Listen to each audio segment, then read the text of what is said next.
Assalamualaikum warahmatullahi wabarakatuh. Halo adik-adik kelas 8 semua. Kita kembali lagi nih di video pembelajaran kita kelas 8 materi IPA pastinya. Nah, kemarin kita sudah belajar 2 bab ya. Bab 1 sama bab 2. Nah, sekarang kita masuk bab baru nih tentang pesawat sederhana. Pesawat sederhana tuh apa sih? Kok pesawat ada yang sederhana? Emang ada pesawat yang kompleks ya, Kak? Ya, tunggu dulu, sabar ya. Nah, tapi sebelum kakak ajarkan materi ini, jangan lupa di like videonya, di share, di subscribe, dan bunyikan lonceng notifikasinya, oke? Nah, sebelum kakak bahas tentang pesawat sederhana, adik-adik pernah nggak sih melihat ibu memasak di rumah pakai pisau? Kira-kira kenapa ya pisau kok bentuknya kayak gitu? Nah, atau adik-adik pernah nggak melihat pernah pergi ke sawah terus melihat petani sedang mencangkul sawahnya? Nah, pertanyaan kakak adalah kenapa bentuk cangkul bisa seperti itu? Nah, apakah si cangkul dan si pisau ini mempermudah pekerjaan kita atau mempersulit pekerjaan kita? Mempermudah dong, betul nggak? Pisau bisa motong-motong sayuran, cangkul bisa mempermudah petani untuk menanam padi dan tumbuhan lainnya. Nah, atau contoh lain, teman-teman coba deh pergi ke sebuah pabrik. Di sana pasti banyak sekali mesin-mesin pabrik yang bekerja otomatis untuk menciptakan produk-produk. Contoh misalkan membuat sebuah botol minuman, itu pasti mesin-mesinnya bekerja secara otomatis. Atau menciptakan benda-benda lain yang sebenarnya dikerjakan oleh mesin, bukan oleh tangan manusia. Nah, ternyata mesin-mesin pabrik itu fungsinya adalah untuk mempermudah pekerjaan manusia. Ya, atau adik-adik pernah nggak naik pesawat? Coba, bagaimana caranya bisa naik pesawat? Pasti ada tangganya, bener nggak? Kenapa sih harus disediain tangga untuk naik pesawat? Biar manusia bisa mudah naik, turun dari pesawat, betul nggak? Nah, ini nih akan kita bahas tentang pesawat sederhana, ya. Sebelum kita bahas tentang pesawat sederhana, kita coba belajar dulu nih tentang yang namanya usaha. Apa sih usaha? Coba lihat foto berikut. Ada bapak-bapak sedang mendorong mobilnya yang mogok. Nah, ketika didorong, mobilnya ternyata bisa berpindah. Nah, itu namanya dia melakukan usaha. Atau contoh lain, coba deh lihat video berikut. Ada anak kecil sedang mendorong karpet styrofoamnya. Ya, karpet styrofoam puzzle yang dia tumpuk-tumpuk, kemudian dia dorong dengan tenaganya, kemudian karpet dari styrofoam itu bisa berpindah. Nah, itu namanya usaha. Wow, jadi usaha itu apa ya? Usaha ini adalah gaya yang diberikan pada suatu benda sehingga bendanya mengalami perpindahan. Nah, jadi kayak tadi contoh mobil didorong dengan gaya tertentu sehingga bendanya mengalami perpindahan. Itu namanya usaha, ya. Nah, usaha disimbolkan dengan rumus W sama dengan F dikali S. Ya, dengan W-nya ini adalah usaha, satuannya joule, ya. Jadi usaha wajib satuannya joule, oke? Kemudian F-nya ini adalah gaya yang kita kasih ke benda. Gaya ini satuannya Newton, oke? Jadi wajib satuannya Newton. Diingat-ingat ya. Kemudian S-nya ini adalah perpindahan. Perpindahan satuannya meter. Nah, ini juga perlu diingat. Perpindahan satuannya selalu meter. Nggak boleh senti, nggak boleh milimeter. Jadi ketika di soal satuannya masih sentimeter atau milimeter, kalian harus ubah menjadi meter dulu, baru dikerjakan soalnya, oke?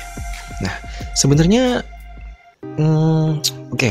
Jadi usaha ini prinsipnya adalah ketika kita kasih gaya, kemudian bendanya berpindah, maka kita memberikan usaha pada benda tersebut.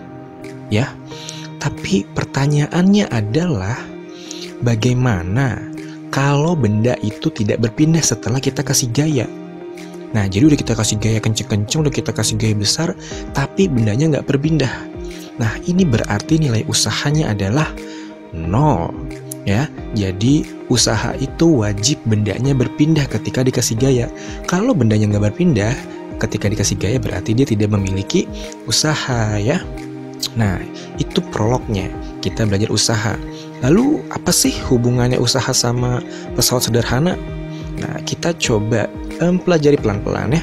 Coba deh kalian lihat kehidupan sehari-hari. Ada orang sedang ingin memindahkan batu besar. Atau mungkin kamu pernah membuka tutup botol dengan pembuka tutup botol. Atau mungkin sederhana kamu pernah menggunting kertas. Nah, inilah konsep pesawat sederhana. Loh kak, namanya kan pesawat sederhana. Kok nggak ada pesawatnya? Eits, jangan mentang-mentang namanya pesawat sederhana harus ada pesawat. Beda ya. Jadi pesawat sederhana ini adalah alat yang digunakan untuk mempermudah melakukan usaha. Jadi kayak tadi contoh-contoh di awal, kayak kalau kamu misalnya memotong sayuran dengan pisau.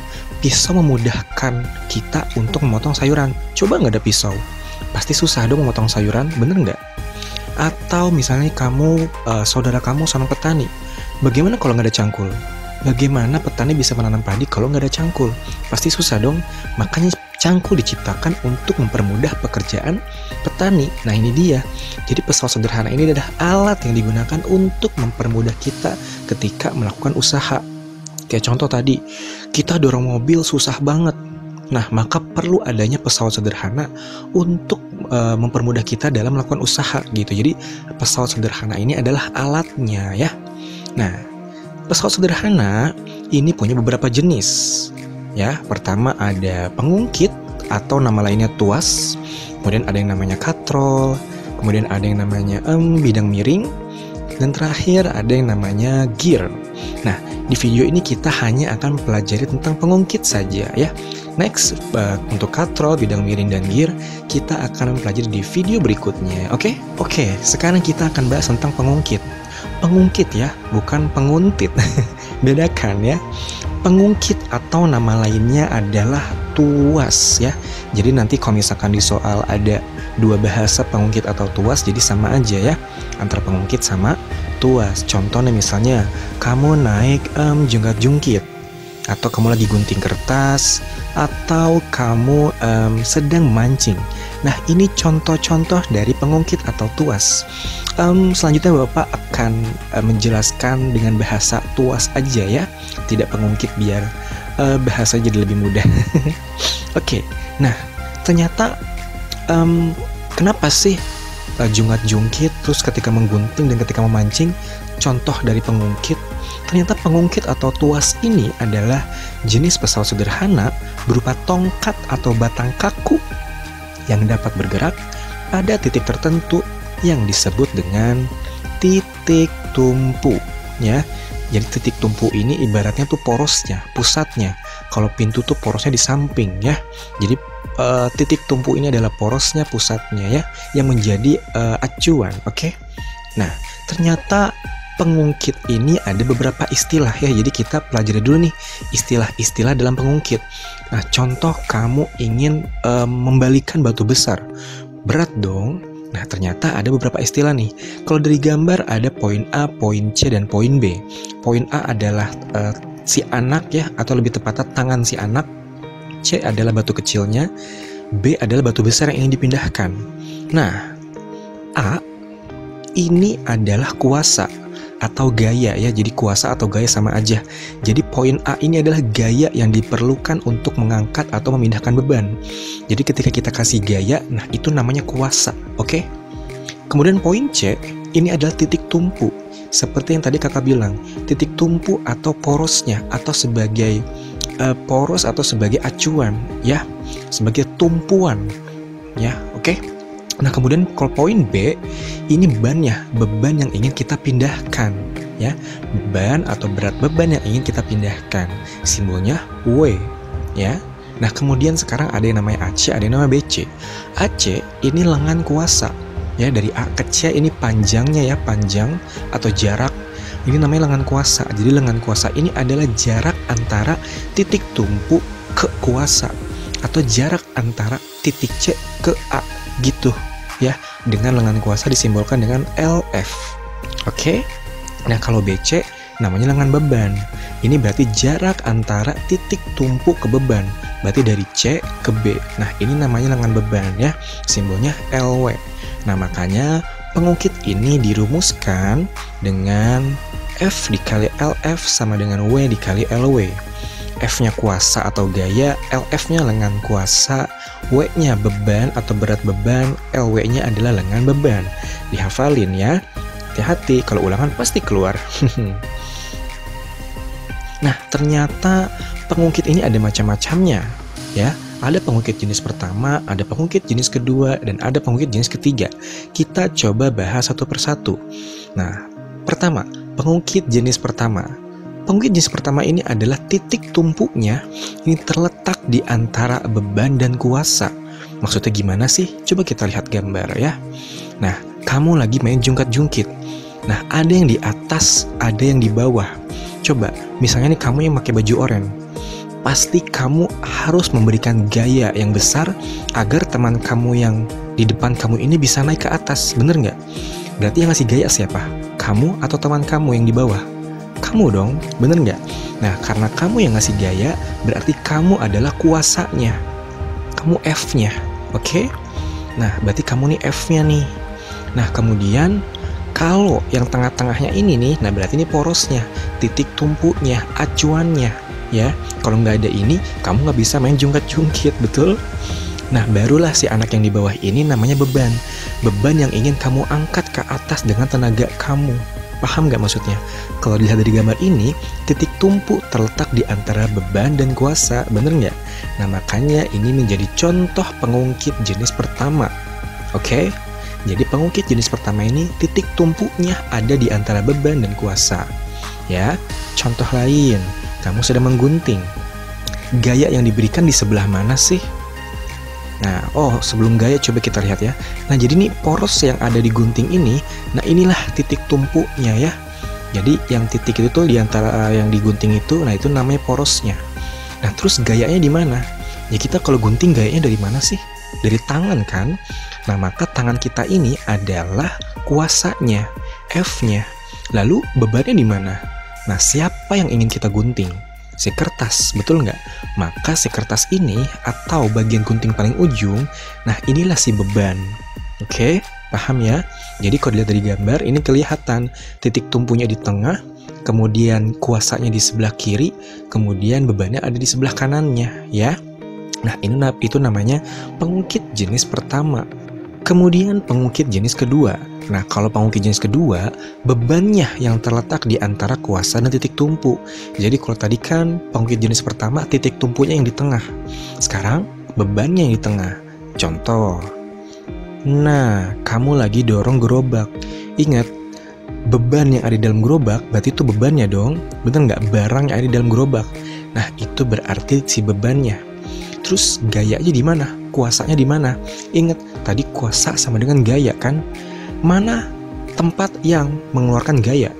Pasti tangan kita, bener nggak? Tangan kita mengeluarkan tenaga untuk mendorong gerobak tersebut. Maka tangan kita yang poin 3 ini namanya titik kuasa. Oke? Nah, titik tumpunya yang mana? Nah, itu di rodanya. Kalau nggak ada roda, bagaimana si gerobak bisa jalan? Bener nggak? Nah, ini namanya pengungkit jenis kedua. Jadi bebannya ada di antara titik tumpu dan titik kuasa. Oke? Contoh lain. Ya, contoh lain. Nah, misalnya nih kamu lagi buka penutup botol. Ya. Nah, di mana kuasa, di mana beban, dan di mana titik tumpu? Ya. Nah, kita cek. Nah, tangannya, ingat ya, kalau kita ngasih gaya berarti itulah kuasa, oke?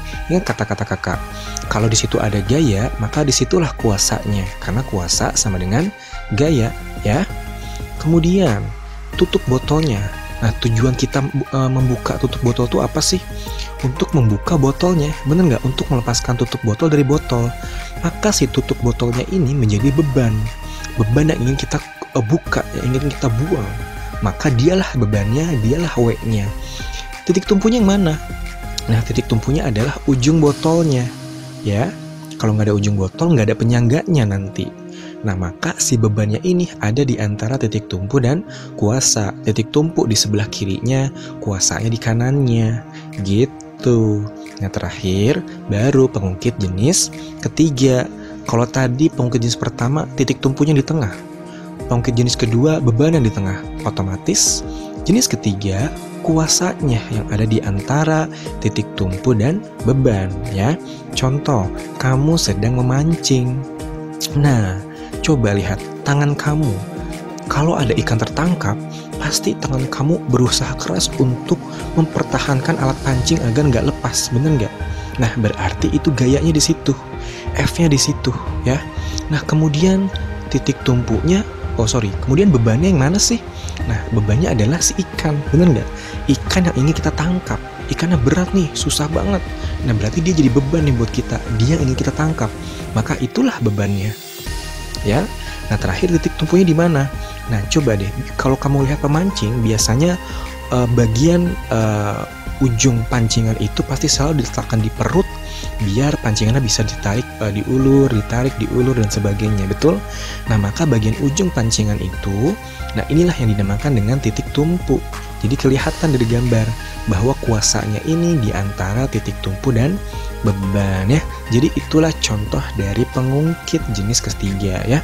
Semoga paham ya. Untuk pengungkit ada pengungkit jenis 1, 2, dan 3. Biasanya kalau di ulangan suka ada pilihan tuh, mana ya dari gambar-gambar ini yang termasuk pengungkit jenis kedua. Nah, jadi harus paham ya bedanya pengungkit jenis 1, 2, dan 3. Oke? Nah, sekian video kita kali ini. Lupa, ada satu materi lagi ternyata. Keuntungan mekanis.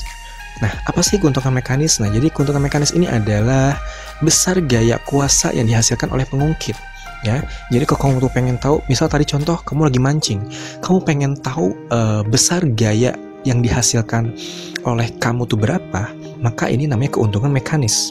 Keuntungan mekanis simbolnya KM, ya, dengan rumus W per F sama dengan LF per LW. Ini dihafalin ya. Jadi di video ini ada dua rumus. Ada 3. Rumus usaha, rumus pengungkit, dan rumus keuntungan mekanis, ya. Jadi dihafalin. Tadi keterangannya sudah semua ya. Jadi KM ini adalah keuntungan mekanis, yaitu berapa besar gaya kuasa yang dihasilkan oleh pengungkit. Ini namanya keuntungan mekanis, ya. Nah, baru deh selesai videonya. Nah, next kita akan belajar tentang katrol, bidang miring, dan gear, ya. Nah, sekian dari kakak. Kurang lebihnya mohon maaf. Setelah kamu nonton video ini, jangan lupa di like, di subscribe, di share ya ke teman-temannya, biar manfaatnya lebih banyak, oke? Assalamualaikum warahmatullahi wabarakatuh.